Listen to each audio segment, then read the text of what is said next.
Hey, Aaron Rabinowitz here for RedGiantTV.com. In this episode of Red Giant TV, German freelance designer Robert Hranitzky will show us how to take just two still images and turn them into a cool After Effects 3D animated thunderstorm shot, along with the help of Trapcodes Horizon and Particular. He'll also explore some techniques for creating 3D elements in Adobe Photoshop as well.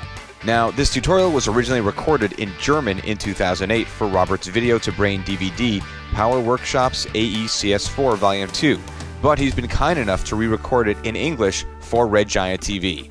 Take it away, Robert. Thanks, Aaron. So, in this tutorial I will show you how you can create a complex 3D scene with camera movements in 3D space and rain in 3D space just by using two still images. So we're going to start with these two images here. On the left we see the skyscraper building, and on the right we see this photograph of a sky with some clouds. And we're going to use those two images mixed with Trapcode Horizon and Trapcode Particular to create a scene that looks something like this. So here we go. We move up the camera towards the sky, rain falls towards the camera, we see raindrops, lightning effects, fog effects, a little lightning strikes down here. It's by no means perfect. Of course you can further enhance it and make it more realistic, but we're coming from two still images and still we created some nice movements, and I'm going to show you how you can do this. So before we get started, I would like to point out quickly that I recently stumbled across a tutorial at ae.tutsplus.com which has a very similar tutorial done by Alex Velan here from the Ukraine, and it's a very cool tutorial. I urge you to check it out. It's a little bit of a different approach than what I did a while ago with this tutorial here, but it's also a very cool approach, so check that out to see how his approach is doing that. However, we should get started, and before we can get started with After Effects, let's take a look at the two images that we're going to need to create this animation. So first of all, let me open up this image here in Photoshop CS4, and as you can see, it's a nice image with a skyscraper here. And what we need to do now is we need to define the perspective.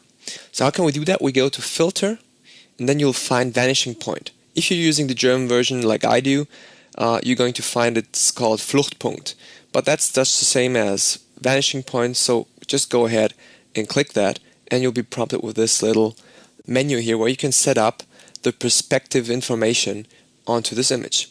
So what you can do now is you can use this little cursor here to click multiple times to set up the perspective. So you have to make sure that you are matching perspective shapes as close as possible. So basically you draw the rectangle, or let's say you just draw this shape, and you can have a red or I think a yellow grid, and depending on the color it tells you that it's mathematically a correct or incorrect value. So as it is blue, it tells you that mathematically at least it seems to be a correct perspective. You can also check it out if you just hold down any of the sides, and you can just drag out, and you can see that perspectively it will match the perspective. So you can have the grid here, and you can hold down the Command key, and you can pull out another grid. So you can cover this area here on the side of the building, and let's just do that for this as well. And as you can see, it always drags out the new grid in a 90-degree angle. So what you can do now is you can hold down the Option key or the Alt key on the PC, and the Alt key allows you to rotate this grid. Holding down a Shift key will give you 15 degrees of rotation, so you can make sure that you rotate it by 180 degrees so it perfectly fits this shape, this side of the building. And again, you can just drag this out as well, make sure everything fits perfectly fine, and you just work from there and make sure that every side of the building is covered up. One important thing though is to make sure that this part of the flag is painted away, so you can use the clone stamp tool if you like. If it works of course in perspective as well, so if you select the source, this will shrink down the source in perspective so that you can have some retouching done here with the flag.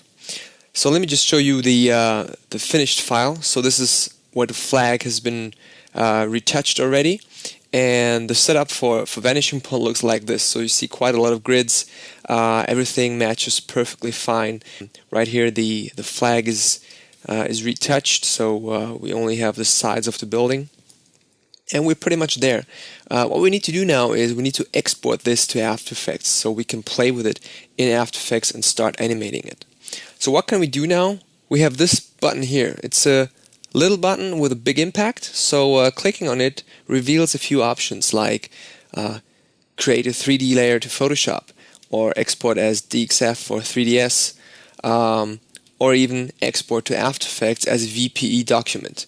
VPE, I guess it means Vanishing Point Exchange, so that's what we want to have here. So I'm just going to select this. We need to specify a name. I'm just going to call this building. I need to type it properly, of course. Again, I create a new folder, call that building as well. And that's where I'm going to export my files. As you can see, here's the progress bar. As you can see, it takes only a few seconds until it's done.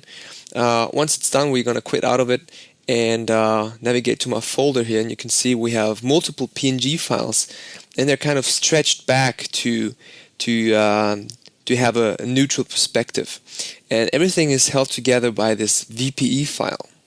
So what can we do with this VPE file? Let's go over to After Effects, go to File, Import, and there we have the option to import the Vanishing Point Exchange documents. So clicking on it allows us to navigate to our folder where we'll find this exact document. So we don't need to worry about all the PNG files. Just go ahead and open up that file. So what After Effects now does is it opens up the file with all the proper assets in place and creates us a little composition. We can check out the composition and we can see that everything looks quite nice. It's a little bit rotated, so how can we fix this? If you look at the layers and all the different files that make up this 3D object, you can see that we have a parent object. And once we check out the parenting, you'll notice that all the layers are parented to this parent null object. So this allows us to control the orientation of the building just by correcting or changing the values of the parent object. So clicking R for rotation allows us to see that the Z rotation is at 44.3 degrees. Why? I don't know. I just know that we have to correct that to have a value of 0. So now we have something that looks like our photo. Now we can get started with some fancy stuff. Okay, so we have a camera, and the camera, if we start to choose our camera orbit tool, we can see that this is truly a 3D object. Of course, it's not really 3D, it's just only a few planes, solids that make up this building here, basically. So we can have some movement here, giving you the impression that we really have a 3D object. Of course, if you do this, you will notice on this area that there was no information available for Photoshop and After Effects to create this texture. So we have to make sure we are keeping it in within range while animating. So what is important now is, let me just quickly reset the camera, is to set up a neutral position for the building because it's angled. So how can we do this? Let me just go ahead and create a new solid layer and make it 500 by 500, and I'm going to control this. I can call this control and turn it 3D. As you can see now, the camera looks straight onto this shape and the building is angled. So I'm going to go ahead and make sure that this is straightened out so that we have a neutral position. So what I can do now is I can play with the X rotation and make sure that it's about 62, 61 degrees, so everything is parallel to this shape here. And now we can work with this. So what I'm going to do is I'm going to create a new composition, make it a 16 by 9 composition. So we're working with PAL standards here, of course, 25 frames per second. Being in Germany doesn't make sense to use NTSC, obviously, so that's why we're going to go ahead and use these settings here. So having this comp, now I can drag and drop this composition into my main comp. So this in place now, I can choose a new camera. So I'm going to go ahead and choose new layer camera. Make sure I'm going to choose like a 50mm lens. Just go ahead and click OK. Okay, that's cool. And now when we take a look at the orientation, nothing will happen. Of course. Why? Because the camera is only working with 3D objects. So you would think, of course, I have to change it into a 3D object. So let's turn this on to make it a 3D object. Now when we rotate the camera, you will notice that it's just like a plain 3D solid that doesn't really have 3D information on it. So we sort of have an issue here. So how can we work around this? We would like to have everything, all the 3D information intact that is inside of this composition. So we can use this little icon here. I think it's called continuously rasterize. Let me just see. Yeah, collapse transformations for vector layer, continuously rasterize, and so on and so on. So clicking on it allows us now to really see the 3D information that sits inside of the file, which is fantastic because now we can move the camera around and retain all the 3D information that is in this composition, and we don't have to worry about seeing all the, I don't know, 15 layers or so. Now I'll set up the camera to have a cool position.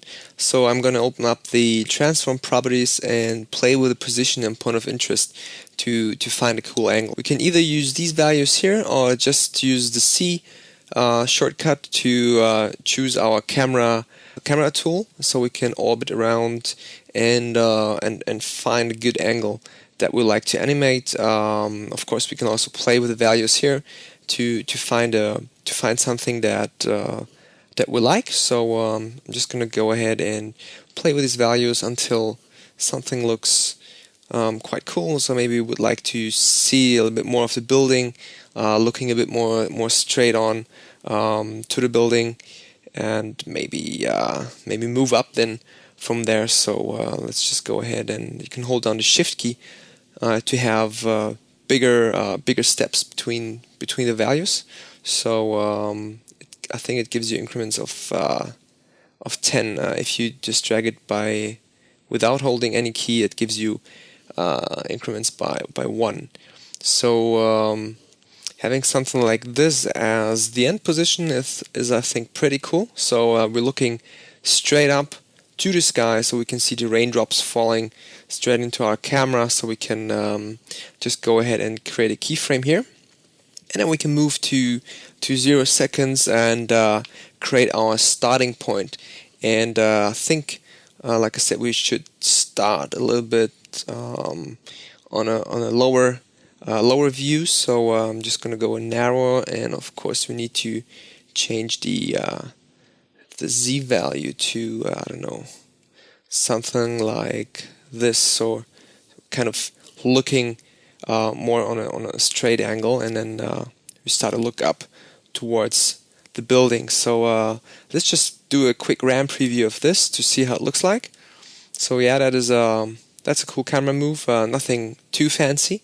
Of course, we need to ease that out. So we control click or right click, say easy ease or ease in. We can select the graph editor, hold down the Shift key, and then click and drag the handle here to make the animation a little bit smoother. So you're checking that out once again, you'll notice that it will ease out a little bit more and give you a much more faded animation, much more eased animation that looks a little bit more natural. For example, as using a camera on a tripod. So as this is done, we can move ahead and add a sky. So let me just double click and select my sky layer. So how would you place the sky into this image? You might have this this issue while doing motion graphics or animation in After Effects, that if you want to have something that's covering the entire background, you end up creating multiple solids and adjusting and scaling up the solids to fill out the entire view here of the camera. And it's really difficult because, especially if you have 360 moves, it's simply impossible to have so many so many solids to cover up the full area. So let me just show you what we can do here. Let me just drag the sky object into this composition and turn it into a 3D object, and let me show you what is the wrong approach.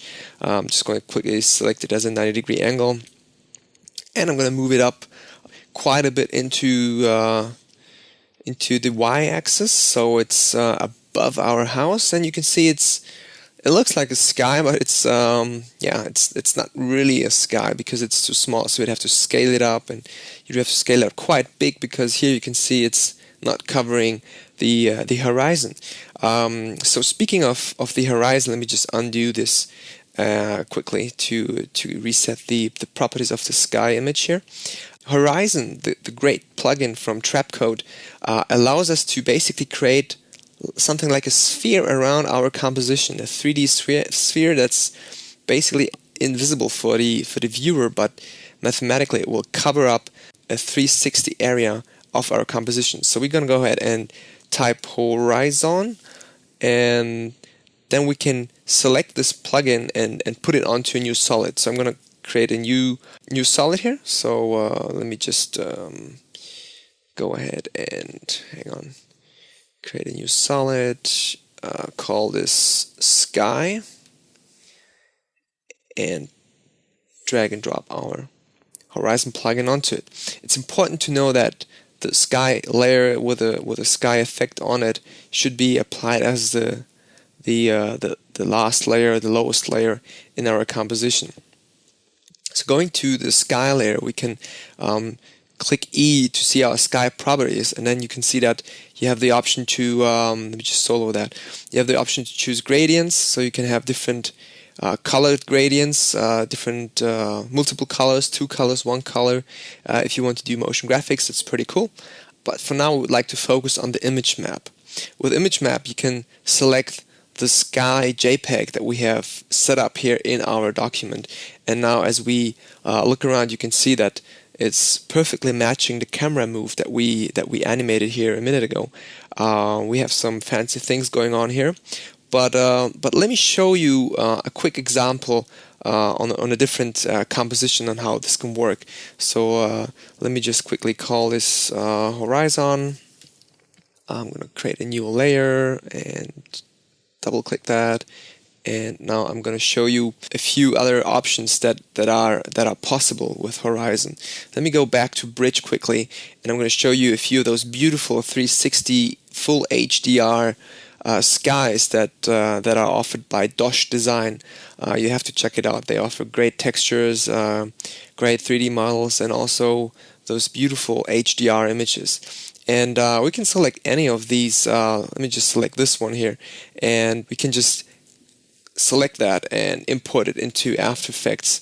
And now we can just place it into our composition, go to our horizon effect, change our image map to the specified image, create a new camera, I don't know, something wide angle, and we hide this, and as soon as we orbit around, you will notice that we have a full 360 view of the sky. And since this is a HDR image, you can play with the blending and how intense everything is from the colors.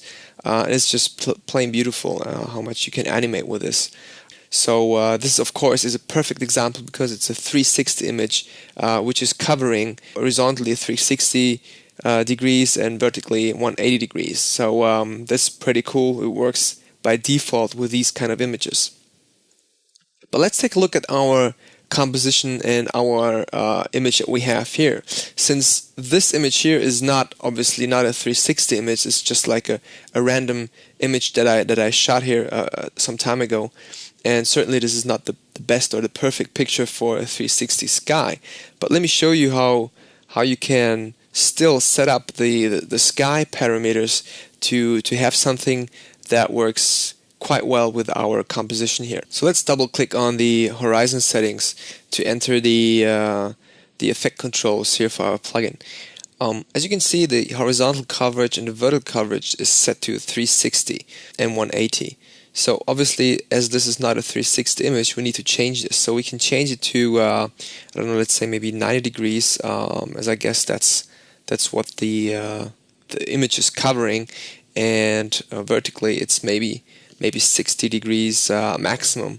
So let's just go ahead and enter down 1960, and you can see that well, you can see that you can't see anything, which is not what we want. But looking at the orientation and distortion options, we have the option now to actually go ahead and change this so that we find a value or an angle that fits perfectly fine for our needs.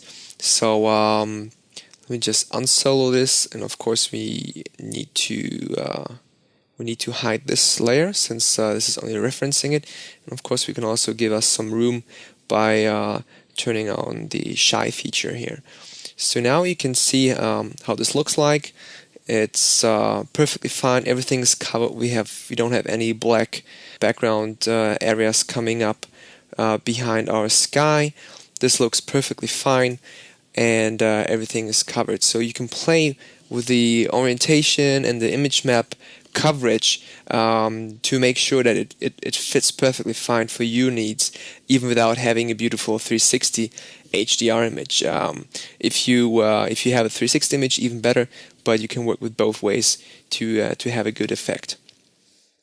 So let me just go ahead and delete this or hide this layer, because we don't want to see that white thing up there. The next thing we would like to do now is give the sky a little bit more of a grayish look, so it looks a bit more like a storm or like a bad weather thing. I'm gonna go ahead and choose an adjustment layer, make sure it's above the sky, use the maybe the curves first, and give it a nice little S-curve, make it a bit darker, something like that. And now we need to get rid of the bluish blue sky, since we don't want to have blue skies here. So I'm going to reduce the saturation to about, I don't know, 32 or something. So this looks a lot darker and a little bit more like bad weather. So that's done. Matches also our house colors a little bit more. Now what you need to do is for every storm or for every rain effect, what you need to do is to have, of course, some lightning effects. And for that I'm going to create a new solid. I'm going to call this lightning sky, something like that. Okay, we can leave it as a comp size. And I'm going to select my mask tool and quickly draw a shape that we're going to use as our flash or lightning layer. It's very, very straightforward, and we can turn this into a 3D layer. We need to make sure we're rotating it around by 90 degrees, so it's facing the camera, or at least it's in a proper angle. And now what we have to do is we have to move it up quite a bit to make it to have it in the sky, or at least up top of the building. And of course we can scale it up a little bit. And what is important is we have to blur the mask feathering. So we can hit MM, just hit it twice. I can always memorize it like more mask. So if you hit it just once, you have the mask path. If you click multiple times quickly, MM, you'll get the mask feathering, opacity, and so on. So I'm going to make sure that I feather this quite a bit, maybe by 100 pixels or so, and we can move it to any angle here. Let me just go ahead and put it here, maybe right in this corner. And of course we can also play with the blend mode. So we can say, okay, let's maybe make this overlay so it blends in a bit better. We can also scale this up even more, maybe blur it up a bit more.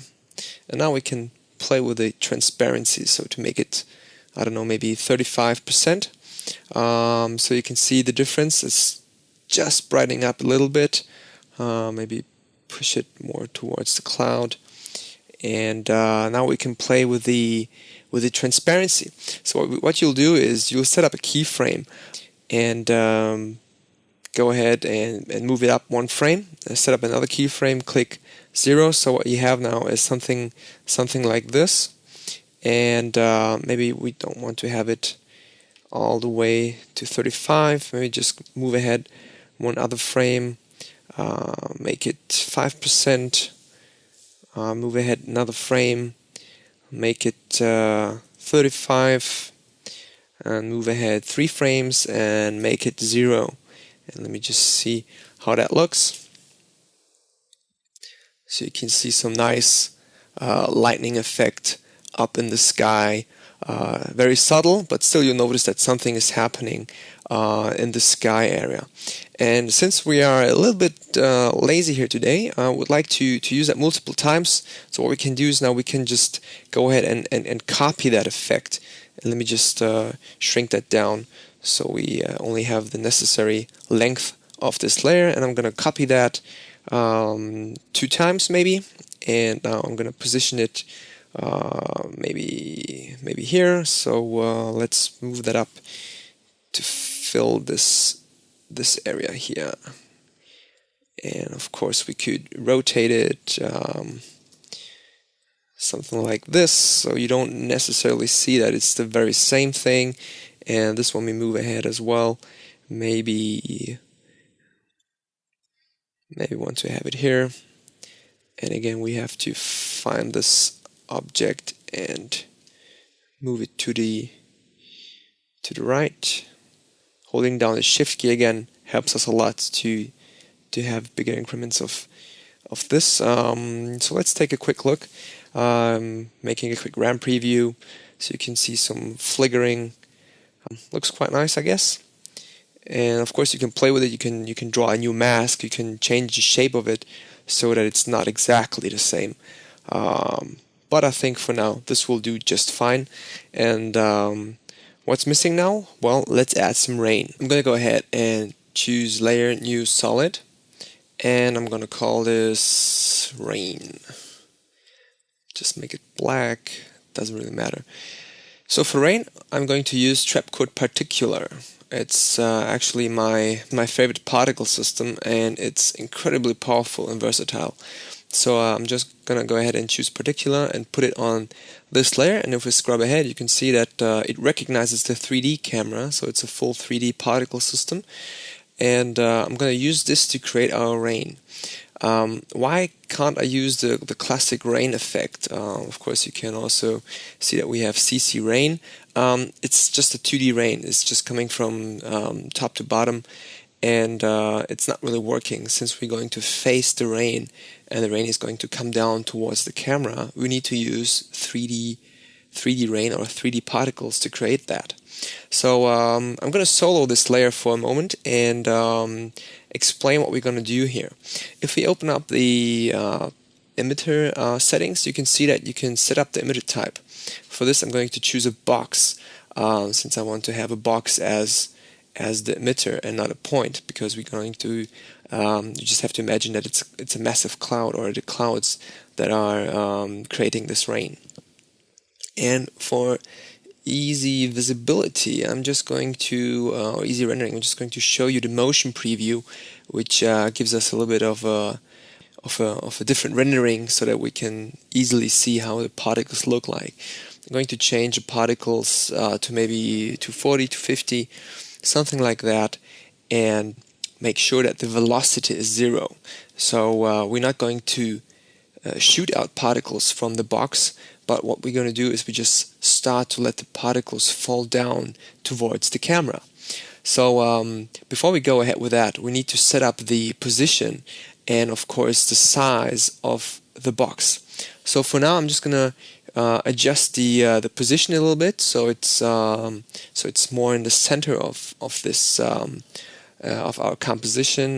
We can move it up and down a little bit, something like this, a little bit more up, and of course it has to go all the way up into the sky, since it's up high above the house, up in the sky somewhere. So I don't know, -1,000 or so.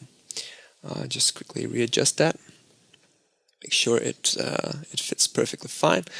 And now we need to set up the emitter size. So emitter size, as you can see as I'm dragging this out, this will increase the size of this box that we created, which will emit the particles, and they will start to fall down towards the camera. Emitter size Y is not so important because we don't need Y. However, we need the Z size, and we can enlarge this quite a bit. And since we play this back, you can see nothing really happens. It just stays where it is. And we have to make sure that the particles start to fall. So what we have to do now is we have to go to physics, and we can turn up the gravity. So something like 400, I think, should work quite well. So you can see it starts to fall down, and we can adjust the particle starting point so that we have some pre-run, and we can just play that back so you can see what happens. So they perfectly falling down. We still need to adjust the position a little bit. It's not quite there where we want to have it. So I'm just going to play with the Z position a little bit. So have it around this, and you can see it's pretty much raining down here. It's pouring down. Looks good. So let's check out how the full render looks like. I'm going to make this a little bit bigger so you guys can see it. So this is how it looks like, and we can see it looks a bit more like snow right now, not really like rain.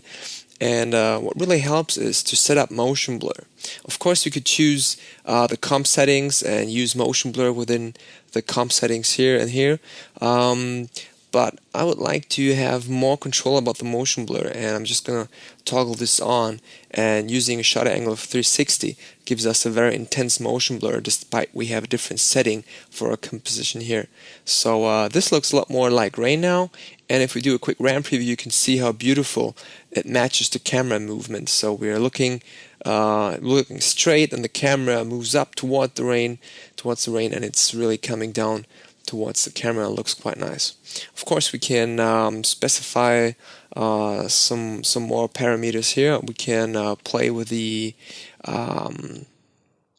particles here, so we can make them longer. Let's say 5 or 6 seconds. We can play with the size randomness.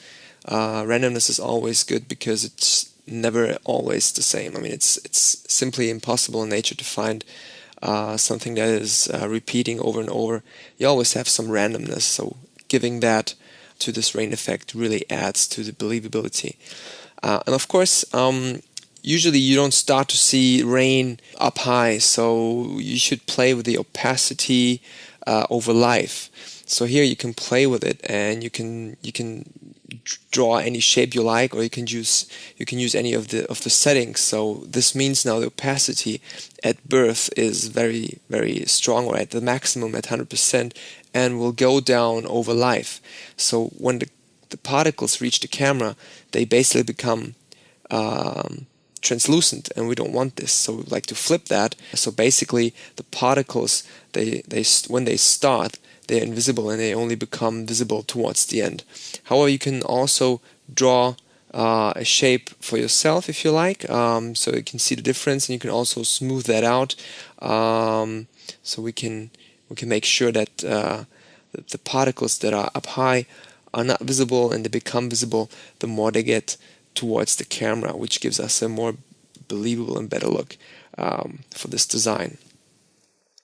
And we're pretty much there. You could add wind effects and everything else, but you can play with that for yourself. I think we're pretty much there. Let me just go ahead and unsolo that, and let's take a look at it, how it looks like with the proper backgrounds in place. I think it's quite nice. Maybe we could speed it up a little bit, go to physics, and maybe add 500 as a gravity. This should make the rain a bit quicker. It's really pouring down here, so that's quite nice. Everything works perfectly. Of course, you can use the blend modes, and let's say we use add to make them a little bit stronger, to stand out more in this area. And what's missing now? Now we need to add some lightnings. We've seen those lightnings in the atmosphere, which is quite nice. But what about a proper lightning coming down on the right side of the building? For that, I'm going to create a new layer, solid, and just call this lightning. And for that, I'm going to choose lightning.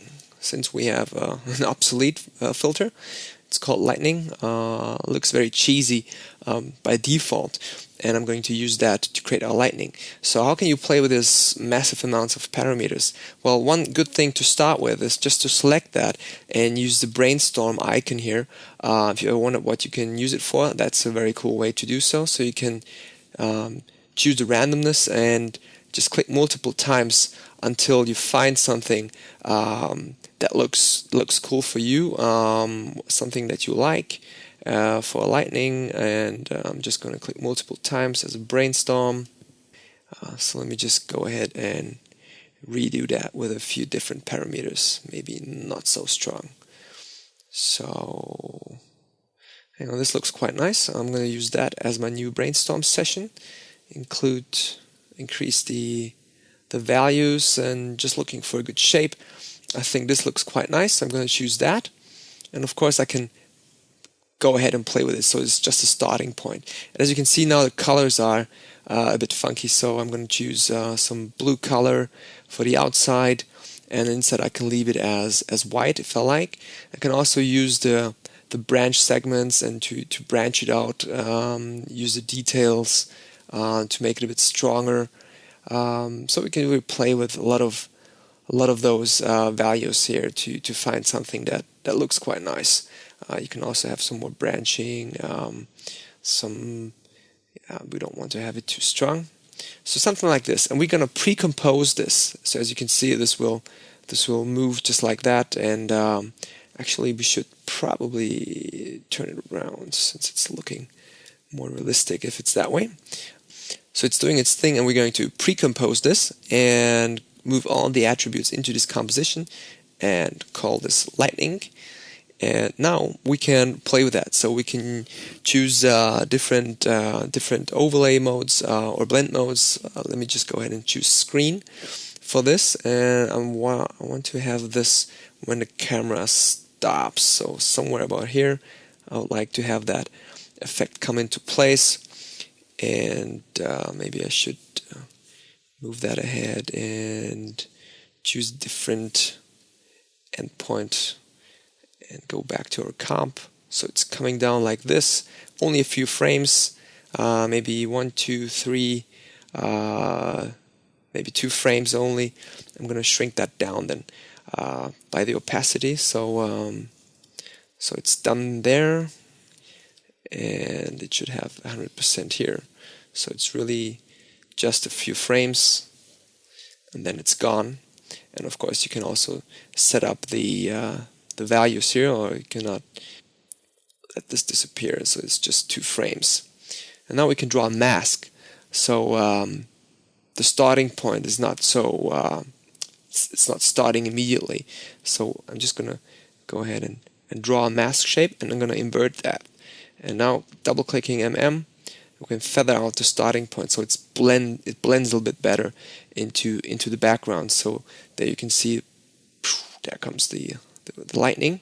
And of course, since we have a lightning that strikes down right next to the building itself needs to be illuminated. So how can we do this? Well, since this is like a 3D layer or a 3D object, we can have lights that will interact with the building. We're going to choose point lights for this, and as you can see, if you choose this point light, this will recognize the attributes of the building. So this will light up this side of the building. So you can easily see that when we play with the intensity, this will light up the side of the building. And also we can choose another light and have it light up the top side of the building, the front side, and move it up a little bit, just like that. And you can see some funky lightning errors or something like this. This comes from the roof from the building. So we need to get rid of that. We're just going to go ahead and select those layers. So you can just click on this and see which layer it is. So this is one layer for the roof, and I think this is the other layer. And let's go back to our comp, and as you can see, we don't see the roof anyway. So since we're moving that, we don't have those lines on there. And I would like to have that light flicker when the lightning strikes down on light 1. So this is this one here. I'm going to play with the intensity. So going back 1 frame, I'm just going to make it a little bit darker so you can see when the lightning strikes, this will be really bright. Make it even brighter, maybe to 60, and then fade out back to maybe 150. So we have this nice effect here. Let's do a quick RAM preview to see how it looks like. That's pretty nice. I think the rain is a little bit too strong, so let's go back and choose a different size. I think it's a bit too strong, looking too much like snow right here. So something like 3 should be better. So yeah, that looks more rainy. And yeah, what is it missing? Maybe some fog that's moving, so just to give it a bit more atmosphere. And for the fog, I'm just gonna go ahead and choose a new solid and call this fog. Click OK. And for this, I'm going to do something that I usually avoid doing. I'm going to browse the presets. So this will open up Bridge, and I can go to my backgrounds, and you can see you have some fantastic presets like this virus type of thing, or some abstract shapes. And to be honest, I really avoid using these because you can easily recognize that it's a preset. So going to this, I have no clue what it's called in English, but you will find it in your English or US version of After Effects as well. I'm going to use this as my starting point to create some fog. So I'm going to make sure that I set my time indicator at 0, go back to Bridge, and double click that. So double clicking that will create something like this in After Effects, and it looks pretty foggy, but it's not quite there what I'd like it to have. What I usually do with presets is I look at them as a starting point and just go from there and play with my own settings to find something that I really like and looks different than what the actual preset looks like. So for this, I'm going to do a fast blur for now. Just going to add that and blur it up a little bit more. So maybe by 10, 11. We need to make sure to repeat the edge pixels so we don't have those edges here.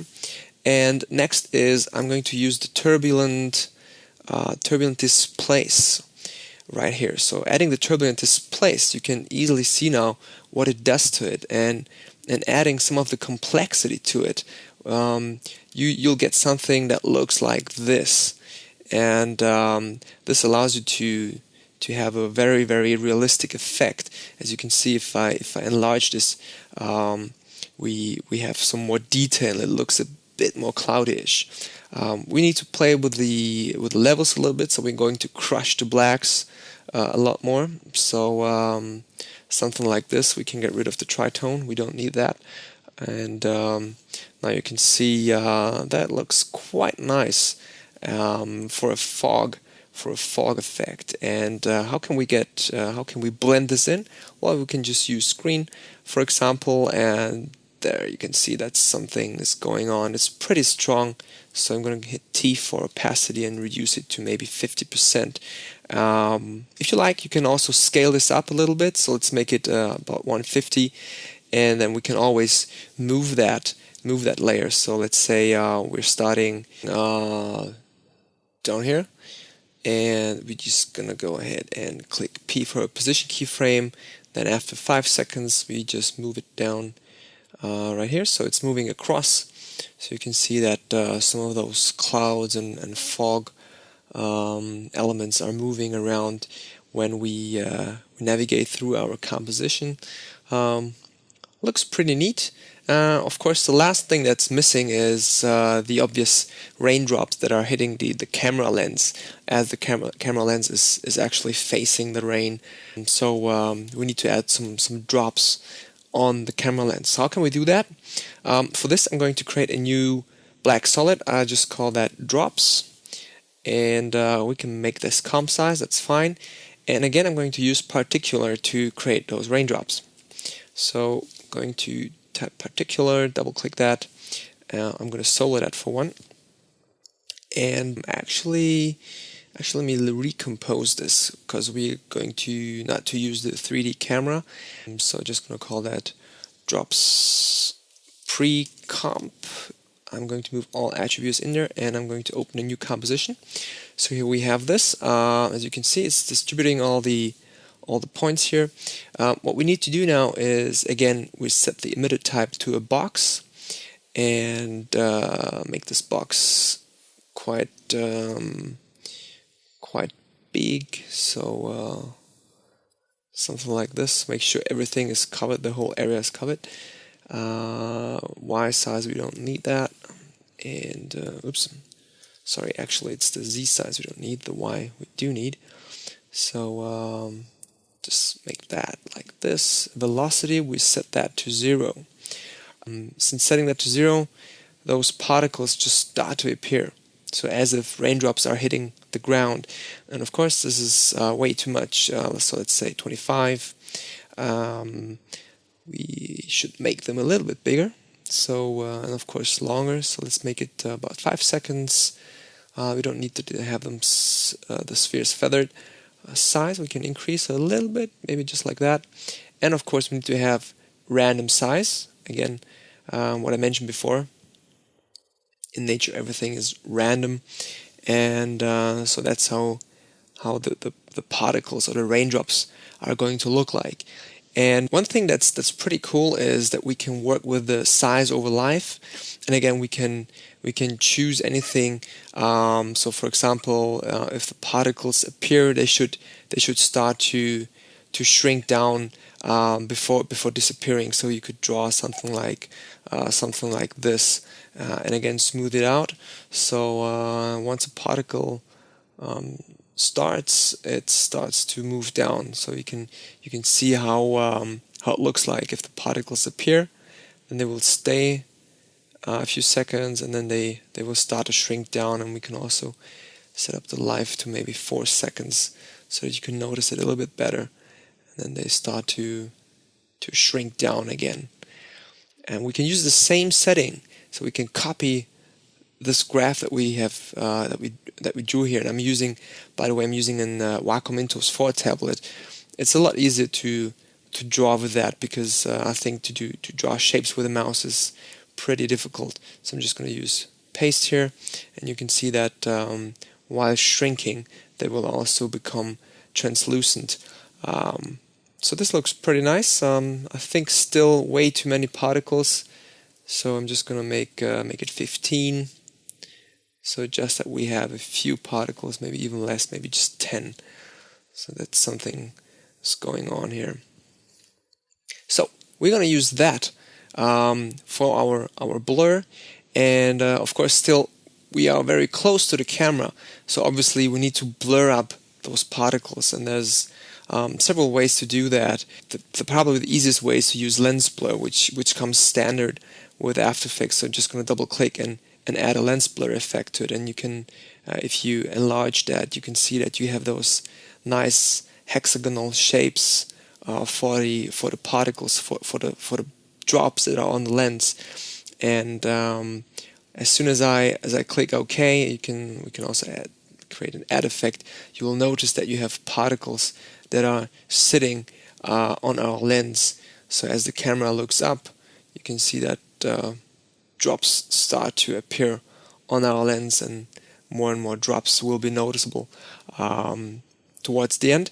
So to wrap this up, I'm going to add an adjustment layer, and maybe put some curves adjustment on top of everything, maybe darken it down a little bit, give it a nice little S curve so it looks a bit more dramatic. and you could vignette it or something like that, but also you could add grain to it. So let's go ahead and add grain. Let's go ahead and say final output, way too grainy, so maybe 0.2. Actually make it 0.3, something like this. So a little bit of grain happening there. You could also play with the size. Maybe it's too big, just like that. So that looks pretty cool. And let me do a quick RAM preview to see how it looks like. So here we go with the finished piece. Looks quite cool, I think. Works pretty well, especially if we think back at how we started with just two 2D images, and we created a 3D object out of that, all coming with 3D rain, fog, lightning effects, and lens blur effects for the raindrops. So thanks for watching. I hope you enjoyed watching this tutorial, and see you next time. Thanks, Robert. Well done.